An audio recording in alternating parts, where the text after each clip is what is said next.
Good evening, class. Today is Saturday. The date today is the 9th of January 2021. So, today we will do our English workshop for our e-learning class. It's page number 89. आज आपल्याला या पोएमच्या खाली जे English workshop आहे double standards ही poem आपण last पिरियडला पाहिली होती. Today we are going to write English workshop. Okay, what is there in all these questions? The first question, list all the words that the grown-ups in the poem use for the child. List all the words म्हणजे काय तर एक grown-ups जे आहेत, grown-ups म्हणजे मोठी माणसं लक्षात ठेवा, चाइल्ड म्हणजे लहान मूल. ग्रोनअप्सने लहान मुलांसाठी या पोएममध्ये वापरलेले किती शब्द आहेत, म्हणजे जे ग्रोनअप्स तुमच्यासाठी वापरतात असे बरेच बरेच वर्ड्स या पोएममध्ये आलेले आहेत. ते शब्द तुम्हाला शोधायचे आहेत आणि ते लिहायचे लहान मुलासाठी. फॉर एक्झाम्पल फर्स्ट स्टांजा बघा. When I wake up late, I am getting very lazy. When you wake up late, it's alarm that's crazy. पहिल्या स्टांजामध्ये त्या लहान मुलासाठी, चाइल्डसाठी ग्रोनअप्सने वापरलेला शब्द आहे लेझी, आळशी हा शब्द म्हणतात की नाही मोठी माणसं तुम्हाला. Second stanza, when I say no to something, I am being stubborn. When you say no to something, you are being firm. आता पहा, स्टब्बन म्हणजे हट्टी हा शब्द पुन्हा कोणासाठी आलेला आहे, लहान मुलासाठीच आलेला आहे. मग तुम्हाला अशा प्रकारे प्रत्येक स्टांजा बघायचं. त्या स्टांजामध्ये एखादी गोष्ट लहान मुलाकडून घडली की त्या लहान मुलासाठी ती मोठी माणसं कोणता शब्द वापरतात. जसे की पहिल्या स्टांजामध्ये लेझी, दुसऱ्या स्टांजामध्ये स्टब्बन, तिसऱ्या स्टांजामध्ये शॉकिंग, रूड, उद्धट, रूड म्हणजे असे शब्द आलेले. प्रत्येक स्टांजामधून असे ग्रोनअप्सनी लहान मुलांसाठी वापरलेले शब्द कोणते ते शोधून काढायचे शेवटच्या स्टांजापर्यंत आणि ते शब्द तुम्हाला लिहायचे आन्सर म्हणून. नाव second question, list all the situation described in the poem. पुन्हा इथे प्रत्येक पहिल्या स्टांजापासून सुरुवात करायची. प्रत्येक स्टांजामध्ये कवितेत वर्णन केलेले वेगवेगळे प्रसंग, त्या मुलाने वेगवेगळे प्रसंगी त्याचे पॅरेंट्स कसे डबल स्टँडर्ड्स वापरतात म्हणजे दुटप्पी वागतात हे सांगितलेलं. तर मग पहिल्या स्टांजामध्ये आता कुठलं सिच्युएशन आलेली आहे, सिच्युएशन जी डिस्क्राईब केलेली आहे, प्रसंग जो या ठिकाणी वर्णन केलेला आहे तो एकेका ओळीमध्ये तुम्हाला लिहायचं. एक ओळ म्हणजे अगदी काही फ्रेजमध्ये. जसं की पहिल्या स्टांजामध्ये when I wake up late, when I am getting very lazy, when you wake up late it's alarm that's crazy. ह्या स्टांजामध्ये wake up late means waking up late हा समजा काय आहे सिच्युएशन आहे. मग हे एवढंच लिहायचं आकडे टाकून. पहिल्या स्टांजामधली वेकिंग अप लेट. सेकंडमध्ये when I say no to something, मग I am being stubborn. When you say no to something you are being firm. याच्यामध्ये कुठली सिच्युएशन आहे, saying no to something. Saying no to something म्हणजे काय तर एखाद्या गोष्टीला नाही म्हणणे, नकार देणे. When I raise my voice it is shocking and rude. आता याच्यामध्ये कुठली सिच्युएशन घेतली आहे म्हणजे प्रसंग कुठला घेतला आहे त्या मुलाने वर्णन करताना, रेझिंग व्हॉइस म्हणजे काय आवाज चढवणे. मग असं त्याच्या खाली वेन आय ब्रेक समथिंग म्हणजे ब्रेकिंग समथिंग ही सिच्युएशन आहे. त्याच्या खाली when I do something wrong means doing something wrong. त्यानंतर त्याच्या खाली घेतले क्वारलिंग विथ अ फ्रेंड, मित्राबरोबर भांडण करणे. तर अशा प्रकारचे वेगवेगळ्या सिच्युएशन्स प्रत्येक स्टांजामध्ये आले. त्या सिच्युएशन्स तुम्हाला लिहायच्यात फ्रेजमध्ये. Third, find the antonyms of म्हणजे खालील शब्दांचे अँटोनिम्स सांगायचे आणि या शब्दांना translate the following into your mother tongue. त्यामध्येच find the antonyms of lazy, rude, firm, careless and wrong. तुम्हाला अँटोनिम्स शोधायचे. Antonyms means opposite words. Antonyms हा तुम्हाला 8वीपासून येणारा शब्द आहे, तो तुम्हाला आत्ताच परिचित झाला पाहिजे म्हणून हा शब्द वापरलेला आहे. Antonyms means opposite words.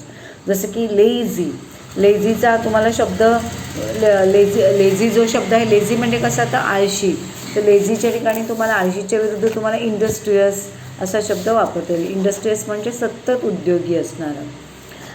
रूढ, रूढ म्हणजे कसा उद्धट, तर त्याच्या अपोजिट नम्र साठी कुठला शब्द आठवतो का तुम्हाला? पोलाईट. फर्म, फर्म म्हणजे काय? फर्म म्हणजे ठाम असणारा, निश्चयी माणूस. त्याच्या ऑपोजिट वर्ड आपल्याला वापरता येईल की एखादा मनाने डळमळीत असतो, खंबीर नसतो, खंबीर मनाचा नसलेला, डळमळीत मनाचा, दुबळ्या मनाचा, त्याला आपण हेजिटेंट असा शब्द वापरतो. केअरलेसच्या अपोजिट सगळ्यांनाच माहिती आहे. रॉंगच्या अपोजिट वर्ड पण माहिती आहे. तर अशा प्रकारे तुम्हाला हे अपोजिट वर्ड्स लिहायचे. Question number 4, translate the following into your mother tongue. खालील शब्दांचं मातृभाषेमध्ये भाषांतर करा, म्हणजे मराठीतून अर्थ लिहायचं आहे. तर हे शब्द सगळे तुम्हाला माहिती आहेत.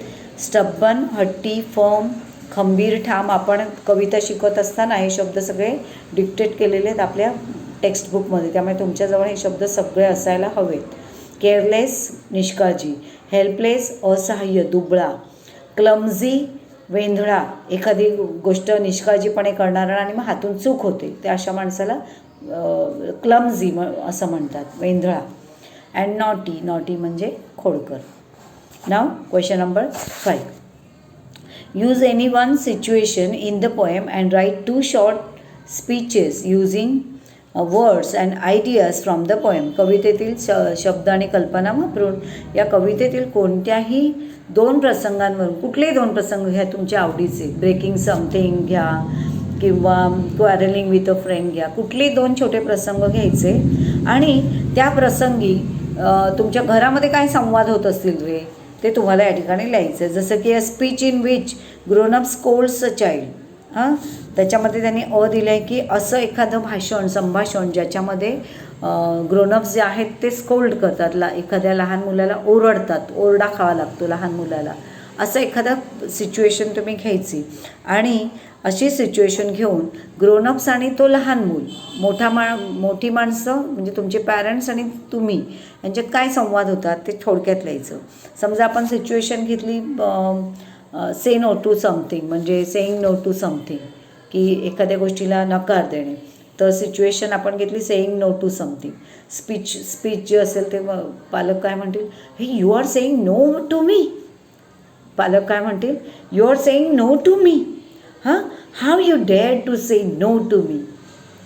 मला नाही म्हणालास, तुला डेअरिंग कशी झाली मला नाही म्हणायची. I can't believe that you can say no to me. मला विश्वासच बसत नाही की तू मला पण नकार देऊ शकतोस. यू आर स्मॉल चाइल्ड,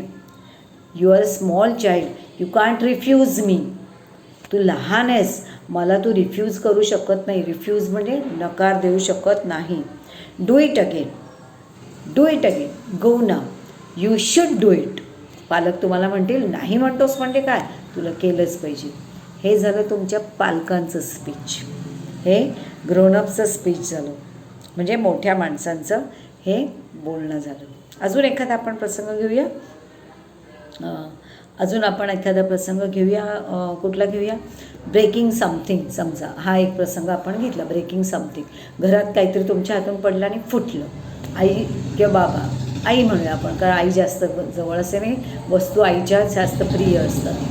मग आई काय म्हणेल तुम्हाला, oh my God, it was my favourite cup. अरे you broke it. You are clumsy, you are so naughty. You are not taking care of anything. You are so careless boy. Oh, it's so costly, you know. It's very costly cup. बोलेल की नाही अशा प्रकारे आई. तर आई अशा प्रकारचे जे आईचे संवाद आहेत ते संवाद तुम्हाला 2 प्रसंग घ्यायचे आणि 2 प्रसंगांचे संवाद तुम्ही त्या ठिकाणी लिहून दाखवायचे. किंवा समजा आता थर्ड तुम्ही घेतलं क्वारलिंग विथ अ फ्रेंड, मग मित्राबरोबर भांडण करताय. तर आई काय बोलेल, अरे why are you quarrelling with your friend. He is your friend. He is not your enemy. what you raising your voice. You are a good boy, no? Say then Don't quarrel with him. Don't quarrel with him. Understand him. Try to understand him. Listen to him first.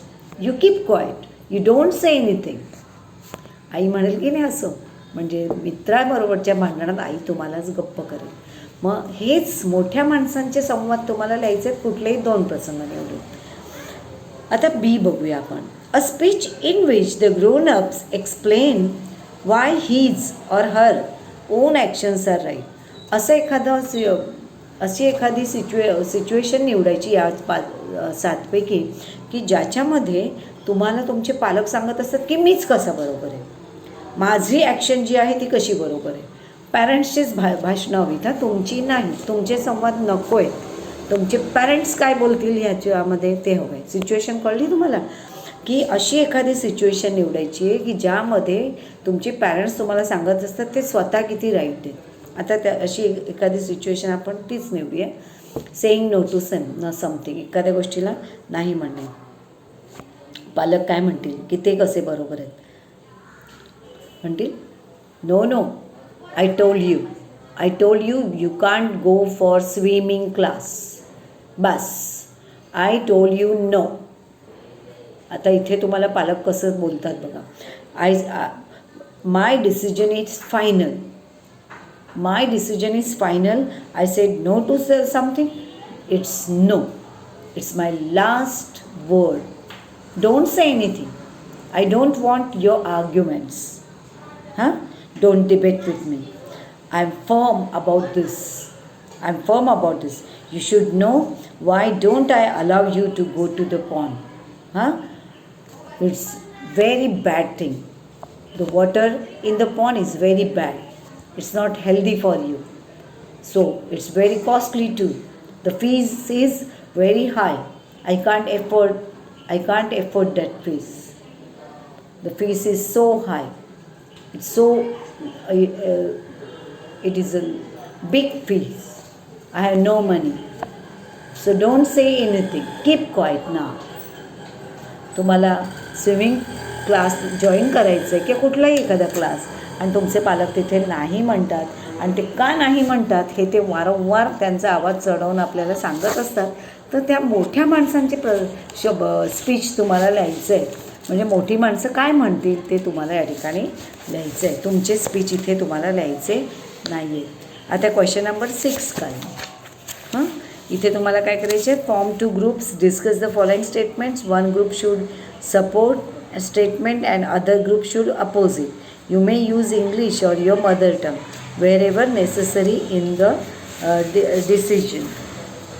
तुम्हाला 2 गट तयार करायचे. हा आपण लिहिणार नाही आहोत, फक्त ग्रुप वर्क येते पहा. 2 गट करायचे आहेत, त्या दोघांमध्ये चर्चा करायची. एक गट जो आहे तो पॉझिटिव्ह गट आहे आणि एक गट जो आहे तो निगेटिव्ह आहे. म्हणजे एक जो आहे तो प्रत्येक गोष्टीला सपोर्ट करणार आहे, दुसरा जो आहे तो प्रत्येक गोष्टीला अपोज करणार आहे. एक सपोर्ट करणारा, एक अपोज करणारा, म्हणजे एक पाठिंबा देणारा आणि एक विरोध करणारा, असे 2 गट आहेत. आणि तुम्ही चर्चा इंग्रजीत करा किंवा मराठीत करा. मी याची एक छोटीशी क्लिप तुम्हाला पाठवणार आहे की काही गोष्टी बघा 2 गट असतात. तो काही मुलं म्हणतात ठीक आहे रे, आईवडील बोलतात तर ते बोलणारच ना, आपली मोठी माणसं आहेत ना, ती बरोबरच सांगत असतात ना आपल्याला, आणि त्यांना आपण नाही कसं म्हणणार. तर दुसरा गट म्हणतो ठीक आहे, मोठी माणसं असली म्हणून काय झाली. मग हा म्हणणार अरे त्यांना अनुभव आहे म्हणून ते आपल्याला बोलतात. मग दुसरा गट म्हणा अरे अनुभव असला म्हणून काय झालं, म्हणून काय लहान मुलांशी त्यांनी असं बोलायचं का. माझे ना आईवडील मला नेहमीच नकार देतात, कुठलीच गोष्ट माझी ऐकत नाही, मला हे आवडत नाही. ते मोठे असल्या म्हणून काय झालं, कधीतरी ते पण तर मुलं होती ना, त्यांनी पण त्या एन्जॉय केलं असेल ना, मग मला दिलं तर काय झालं. म्हणजे अशा प्रकारे 2 गटांचा डिबेट होणार. एक सपोर्ट करणारा एखाद्या गोष्टीला आणि एक अपोज करणारा. तर अशा प्रकारे हे छोटंसं एक वर्कशॉप आहे, ते तुम्हाला सोडवायचं आहे आणि त्याचा फोटो तुम्हाला पाठवायचा आहे. फोटोच्या खाली तुम्हाला काय करायचं आहे, फोटोच्या खाली तुमचं नाव जिथे तुम्ही टाकता की हा फोटो या व्यक्तीने पाठवलेला आहे, तिथेच तुमच्या त्या विषयाचं पण नाव टाका. तुम्ही बरेच जण काय करता, त्या फोटोमध्येच इतर वेगळ्या कलरमध्ये तो तुमचं नाव आणि तो सब्जेक्ट हे करता. पण असं आहे ना की तो फोटो ओपन करायच्याही आधी मला कळलं पाहिजे की हा इंग्लिश स्टडीचा फोटो आहे. म्हणून मला ते नाव त्याच्यामधले टाईप केलेलं नको आहे, तर खाली टाईप केलेलं हवं आहे. तर प्लीज तुम्हाला मला पुन्हा सांगायला लागतं कामा नाही आहे. आणखी एक अभ्यास तुम्हाला करायचा आहे, तो म्हणजे या पोएमच्या खाली स्टब्बन, firm, clumsy, terror, forgivable, error आणि इकडच्या पानावर एक आहे डिलाईट, असे जे 6 वर्ड्स आहेत आणि त्यांचे 6 असे इंग्लिश मिनिंग्स आहेत. तर हे सुद्धा तुम्हाला लिहायचं आहे. म्हणजे सुरुवात ह्या शब्दार्थाने करायची आहे आजच्या होमवर्कची. हे 6ही शब्द आणि त्यांचे जे इंग्लिश अर्थ दिले ते लिहा. त्याच्या बाजूला डॅश करून त्या शब्दासाठी जो मराठी शब्द आपण वापरला आहे तोही लिहा. आणि मगच तुम्ही इंग्लिश वर्कशॉपला सुरुवात करणार आहात. तर तुम्हाला हे दोन काय करायचे भाग तुम्हाला या आजच्या होमवर्कमध्ये करायचे. आय होप तुम्हाला आजचा होमवर्क कळलेला आहे. एक आहे English words and their meanings जे बिलो द पोएम आहेत, पोएमच्या खाली दिलेत. आणि दुसरं इंग्लिश वर्कशॉप, याच्यामध्ये फक्त 1 to 5 क्वेश्चन करायचे आहेत, 6th क्वेश्चन करायचा नाही आहे. So I am waiting for your photos. Till then good bye. Take care, stay fit, stay at home.